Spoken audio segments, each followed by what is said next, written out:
Hello and welcome to Murphy's Garden, and we've got lots going on at the moment. It's a really busy time. We're busy preparing for the RHS flower show, Tatton Park, and Olivia is inside doing all the necessary paperwork, of which there seems to be quite a lot. And following on from last week's video in which Olivia explained all about her garden, we said we would discuss all the plants going into it.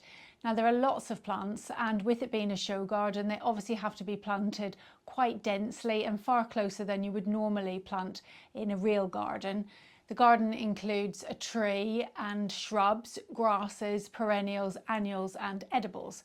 The garden measures 7 metres by 2 metres, which equates to 23 foot by 6 foot 7 inches.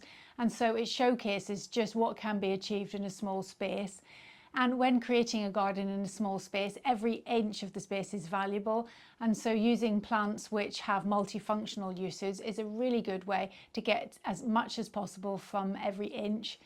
So as well as attracting pollinating insects, the garden also seeks to maximise human enjoyment too. We're all aware of the benefits of nature on our well-being, and so the value of a small front garden in an urban setting, as Olivia explained, cannot be overemphasised. Growing flowers in the garden benefits pollinating insects and can also be picked and enjoyed inside as well as out, and others can even be dried and made into gifts, further extending the enjoyment and reach of the garden too. And herbs also give that extra sensory hit by adding smell, and alongside some vegetables brings an edible element into the garden too. So in this video, I will run through all the plants that we have started from seed this spring. I wanted later flowering due to the timing of the show, which is at the end of July, but many are half-hardy annuals and can be sown in autumn for an earlier flowering if that's what you want. And many also self-seed, which is even better because that means they just appear without any of the work in subsequent years. All of these seeds I either bought from Chiltern Seeds for growing this year, and some are new to me this year, but I've also used my own seed which I've collected from flowers I grew successfully in previous years, and most of those came from Sarah Raven. So I'll leave a link in the description to both of these. But if you're not in the UK, then most of these seeds will be available to you from online seed companies. Collecting your own seed, which we can do a video on later in the autumn, is a really great way as it's completely free, and it means that each year you can buy something else new to try while still having all the flowers that worked well for you in previous years. But another advantage is that the plants gradually start to adapt to their unique environment of your garden, making them better able to cope with whatever is likely to come their way, be it pollution if you're by a roadside, drought, or in this garden, a windy garden. This method makes your plants more resilient and has the benefit that you can gradually build up your plants over, every year. So I just want to show you the range of plants that you can get by growing from seed, and all of these plants can be created in a very short space of time and on a very small budget, and all that is needed really is a little bit of time, patience and know-how. It's important to do research, which I'm learning more and more. I didn't do very much when I first started gardening, but doing research into each and every plant to make sure it's growing in the right condition. And in a show garden, the RHS will consider where all the plants have been placed. For example, growing a hosta next to a Helichysum would result in marks being deducted, as one likes damp shade and the other likes free draining soil in a sunny site. And as there are quite a lot of plants, we want to just make a list of all of them and make sure we're planting them in the right spot. But as there are quite a lot, we're going to have to split them up into different videos, which will serve as a reference for us and to anyone else who wishes to learn about these plants. So the plan is, in this video I will run through the plants that I have grown, which I started in spring, and I'll run through them in alphabetical order, and in subsequent videos we will also run through the shrubs, the tree, the grasses and the perennials. However, I don't think we're going to have time. We have done all the research, we've got it all written out, but I don't think we're going to have time to edit those videos before the show because we've got to start the build just in a few days' time. But we'll try and get this video out, and then the rest will follow on shortly. So after that, I think we're going to be doing the videos. We'll just do it in a kind of blog type format. So we'll just show you what we're up to so that you can follow the progress of the garden as it goes in. And Olivia will follow up on some of the other plant videos afterwards. So just to let you know, we are in the UK, which lies in USDA hardiness zone 6 through 9. And a lot of the following plants that I'm going to talk about in this video are growing as annuals, so they won't survive our winters, which usually go below freezing. And the other thing to say, I know a lot of us know many of these plants by their common name, of which there are many, but in a show garden we must always use their botanical names. So although when new to gardening, it can be quite daunting when everyone says all these big long names and you can't remember them, it seems impossible to remember. But the more you get into it, the more fun it becomes, as the Greek or Latin names start to make sense and they start to form patterns. So for example, say the word Helios. Helios means sun, and therefore anything with the letters Hel, such as Helianthus or Heliochrysums, tells you that it requires a sunny position. And you'll see what I mean as we go through the list. So a book I strongly recommend if you want to learn more about the names of the plants is this one. It's called The Gardener's Botanical, an Encyclopedia of Latin Names, and it's beautifully illustrated. It's absolutely lovely, and it's become my gardening Bible, and it really helps you try and pronounce things. So I'm not saying I'm going to get all of the pronunciations right, but I'll do my best. So let's just head through some of the plants that we've been growing, and I'll look up each of the plants in this book, and I'll just tell you a little bit more about them because it's really interesting. So starting with A, the first one, which is a great example of a multifunctional plant. It's great for picking fresh or dried in arrangements, but it's also a delicious herb, and we use it on fish to make tartar sauce and also in vinegar when we pickle onions and gherkins, and it smells fantastic. And it's called Anethum graveolens, and Anethum means anise or dill in Greek, and graveolens means a heavy scent, and this one is Mariska, also known as florist dill. So it's an upright annual or biennial herb. It does self-seed, I find, with dissected aromatic blue-green leaves, approximately 35 centimetres long. It has these flat umbels of tiny yellow flowers which are produced on upright, finely ribbed stems in midsummer. And dill is often grown as a herb for fresh scented leaves or as a cut flower, and this variety is a more robust kind, and so is particularly good for cutting. So this plant likes to be grown on chalk, sand or loam. It likes well-drained soil, any pH, it's not fussy. It likes full sun, south, east or west facing, in a sheltered spot, and it will get to about 0.5 to 1 metre in height and spread. And the next one is Ammi majus, this first one, also known as false bishop's weed. Ammi is derived from the word amos, which means sand, and that tells you it prefers a sandy soil condition. And majus is from the word major, meaning bigger. So it's an upright annual with 2 to 3 pinnate leaves and compound umbels of tiny white flowers in summer. Ammi majus flowers earlier than Ammi visnaga, which we'll come on to. It grows on chalk, sand or loam, likes moist, well-draining soil, pH acid, alkaline or neutral, gets to about the same height, 0.5 to 1 metre in height and spread, full sun or part shade. Aspect should be south, east or west facing, sheltered or exposed. I find another one that gently self-seed and often reappears the following year. Now the next one is Ammi visnaga, one I haven't grown before. This is my first year. It's an upright hardy annual with fine foliage and domed white and green domed flower heads up to about 12 centimetres across, produced from early summer to early autumn, followed by decorative green seed heads. This one flowers later than Ammi majus, so takes over the umbels in late July.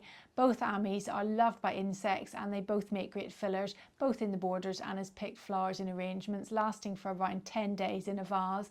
The two are similar in appearance, but Ammi majus has a perhaps more delicate appearance, and this plant also has medicinal value and can be used to make essential oil. It likes chalk, sand or loam, moist but well-drained soil, pH acid, alkaline or neutral, and height gets to about 0.5 to 1 in height and spread, again full sun or part shade, and aspect south, west or east facing, sheltered or exposed sites. The next one is Ammobium alatum, Again, ammo means sand, suggesting its preferred habitat, and alatum meaning winged, referring to its very unusual winged stems. And this is a charming annual plant with winged stems and with simple white hairy leaves and papery everlasting flower heads to about 2.5 centimetres, similar to straw flowers. It bears continually from June through to September with everlasting silvery white flowers with yellow centres. Excellent for cutting and drying, and another one that prefers sandy soil enriched with humus but moist, well-drained soil. pH acid, alkaline or neutral. Size gets to about 2 foot or 60 centimetres. Full sun, and so full sun is preferred, and south facing, east or west facing, sheltered or exposed sites. And the next one is Antirrhinium, and this one is Antirrhinium majus apple blossom, also known as snapdragon, coming from the Greek antirrhinon, meaning calf snout, referring to the shape of the petals, a quintessentially English cottage garden plant with charming common name, snapdragon, again because the flowers also resemble the face of a dragon, which opens and closes its mouth when laterally squeezed. This one is called apple blossom and has perfectly pinkish white flowers and rich green foliage that produces spikes of large hooded and lipped flowers, which are often visited by the bees and pollinating insects, and it also makes a great cut flower too. So it prefers sandy soil, enriched perhaps with a little bit of humus, prefers moderately fertile, moist but well-drained soil, pH acid, alkaline or neutral, and it will get to a height of about 1 metre with 0.5 metres spread.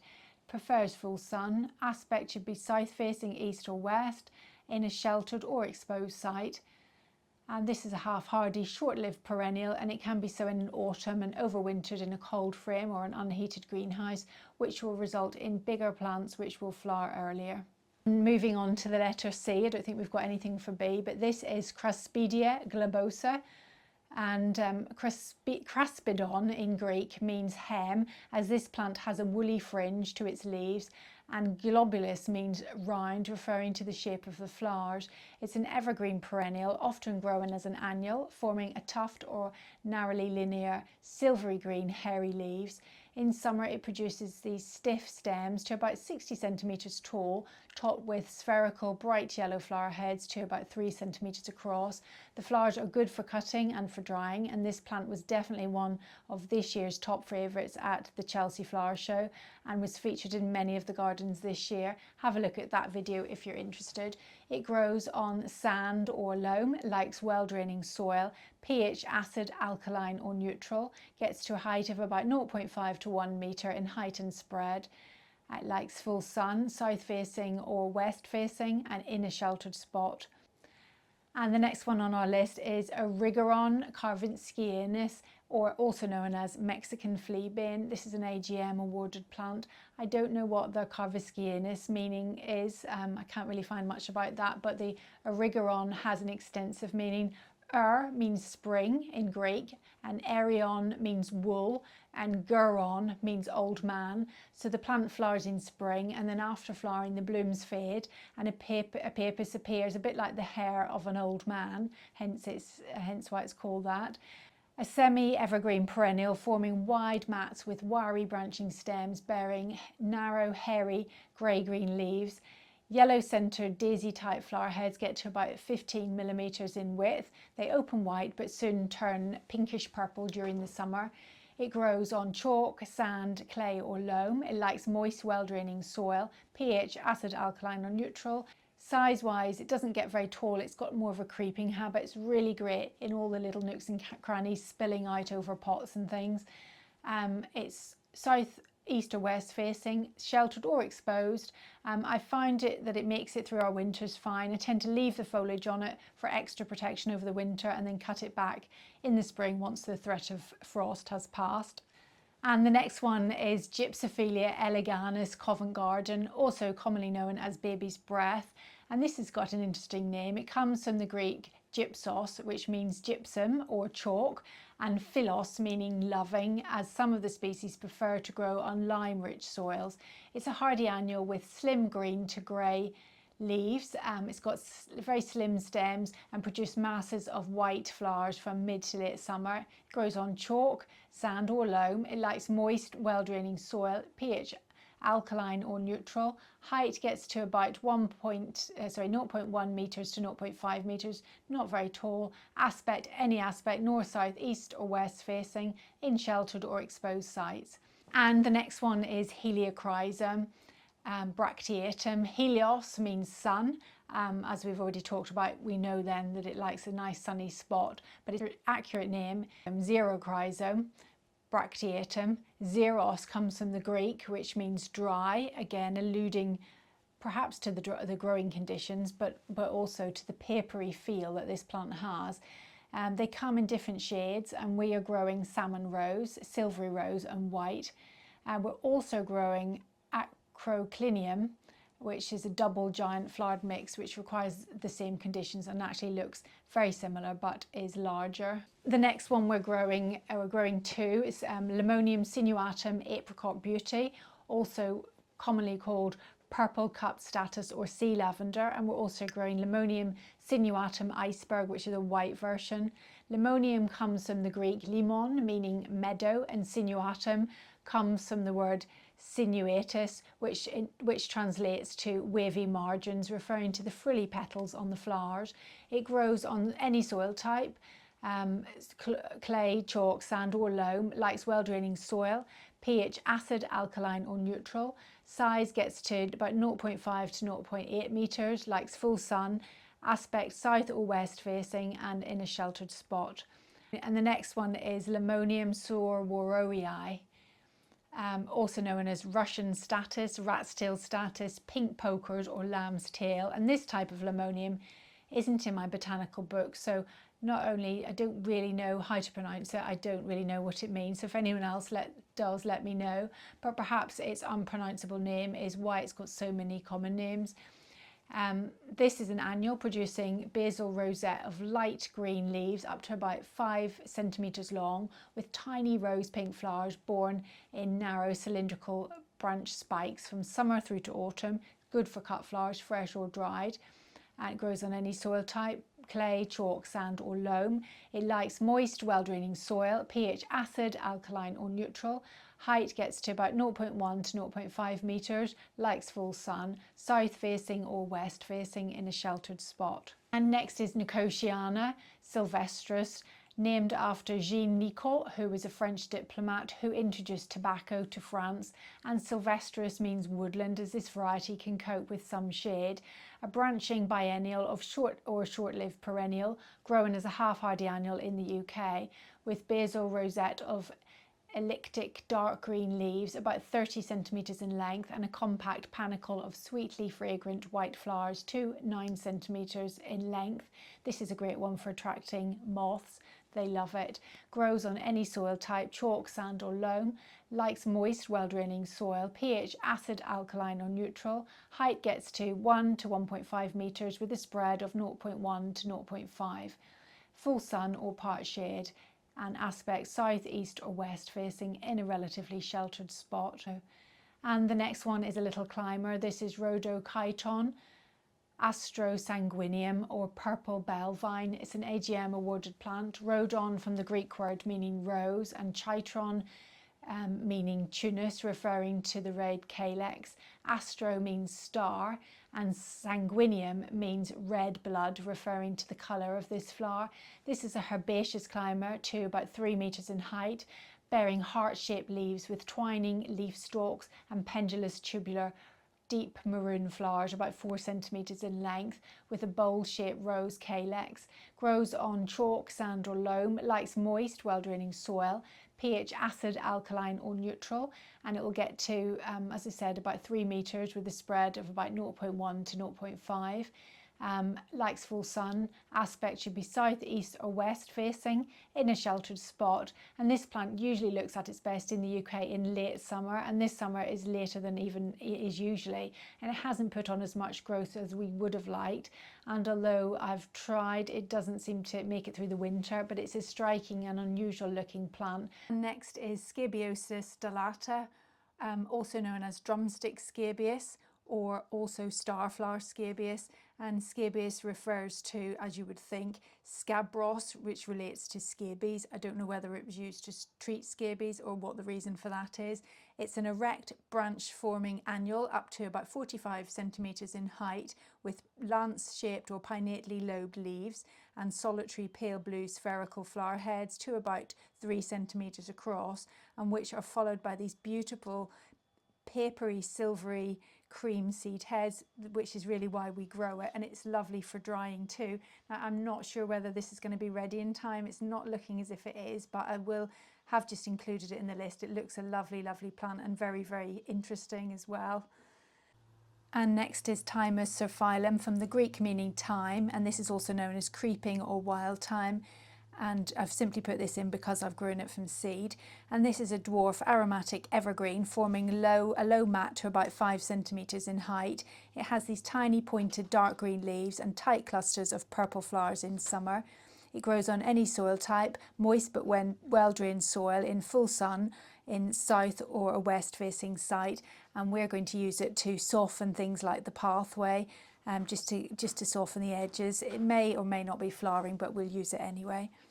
And the last one is Zinnia eleganus. This is the Zinderella series, and this one is peach, named after Johann Gottfried Zenn, a German botanist and ophthalmologist. This is a bushy annual to around 70 centimetres in height, with lance-shaped leaves, double flowers to about 6 centimetres across, comprising of layers of frilly petals in shades of pink, orange and cream, surrounding a dark central eye, and these are borne on sturdy stems. It likes any soil type, moist but well-drained soil, in full sun, in a south or west facing aspect. So I think that's all of the plants. So I hope you find that helpful. It's not too much information. Understanding the plants better and how they grow is really important. There's nothing more disheartening than watching plants struggle and die. And many of these plants I've had success with and I absolutely love, and I'm naturally attracted to them because they do so well in our light, free draining soil. And it seems kind of obvious, but I suppose if plants grow easily, then of course you're going to be more likely to love them. So right plant, right place and all of that, and don't fight against your conditions, but embrace them. So join us in the next video as things begin to hot up, and hopefully the weather will too. So see you in the next video, whichever that one will be. I'm not quite sure, but see you in the next one. Bye for now.